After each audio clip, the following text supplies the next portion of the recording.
राष्ट्रीय सुरक्षा और देशभक्ति की भावना ने भारत को एकजुट कर दिया। दिल्ली के जेएनयू ने तुर्की की इनोनू यूनिवर्सिटी के साथ एकेडमिक समझौता रद्द कर दिया, तो लखनऊ, कानपुर और गाजियाबाद में तुर्की के खिलाफ जनाक्रोश सड़कों पर दिखा। देखिए जरा ये रिपोर्ट।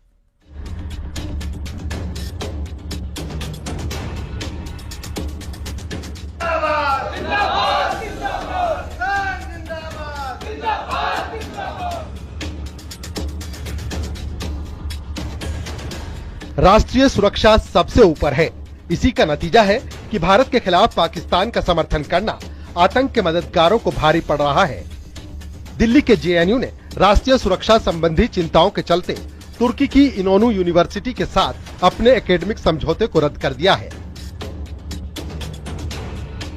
ये कदम तब उठाया गया जब तुर्की के भारत पाकिस्तान संघर्ष से जुड़ने की खबरें सामने आईं और तुर्की ने भारत की बजाय पाकिस्तान को अपना समर्थन दिया।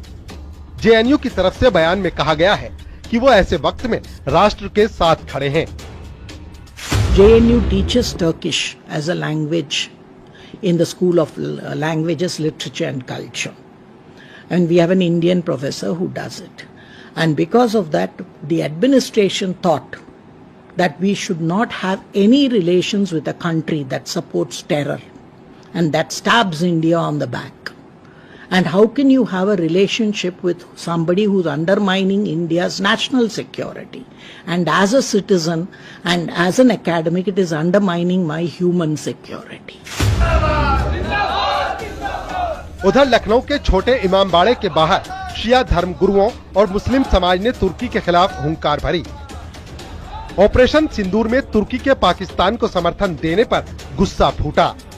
सड़कों पर तुर्की का झंडा और हाथों में कुरान लिए लोगों ने तुर्की के बहिष्कार का ऐलान किया।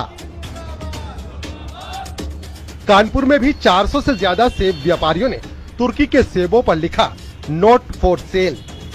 गुमटी के व्यापारियों ने कहा कि हम इन्हें खराब कर देंगे लेकिन बेचेंगे नहीं।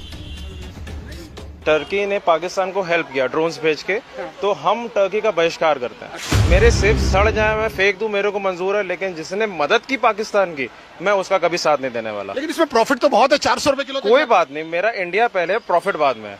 मैं ही जिंदा रहूंगा तो ही बेटर है ना, कि प्रॉफिट बेटर है। प्रॉफिट बेटर तो क्या सेब डिस्प्ले ऐसे लगा के रखना है, सड़ जाए? नहीं, मैं दिखा रहा हूँ कि I am not selling it. अच्छा, मैंने डिस्प्ले इसलिए लगाया है कि मैं बहिष्कार कर रहा हूँ इसका। गाजियाबाद की साहिबाबाद मंडी में भी व्यापारियों ने तुर्की के सेबों का बहिष्कार किया और कहा पाकिस्तान का साथ देने वाले का माल भारत में नहीं चलेगा। ये नया भारत है जो देशभक्ति में एकजुट है। हमने उसका पुरजोर विरोध किया है कि हम कोई भी फ्रूट टर्की से नहीं मंगाएंगे। ओनली हिमाचल एंड कश्मीर, बस। Make in India, made in India and government should support Himachal and Kashmir farmers, क्योंकि हम लोगों के जो हिमाचल के फार्मर्स है खास तौर से, वो इतने प्रोग्रेसिव है। अगर गवर्नमेंट का थोड़ा भी सपोर्ट उनको अच्छे से मिल गया तो मैं गारंटी करता हूं कि वो यहीं पे एक तुर्की पैदा कर देंगे सेब के मामले में। ऑपरेशन सिंदूर में भारत ने आतंकवाद को कुचला तो तुर्की के पाकिस्तान समर्थन ने देश को आग बबूला कर दिया। जेएनयू से लेकर सड़कों और मंडियों तक भारत एक स्वर में कह रहा है आतंक का साथ देने वालों का बहिष्कार जरूरी है। ये है भारत की ताकत, ये है भारत का जोश। Bureau report, news 18।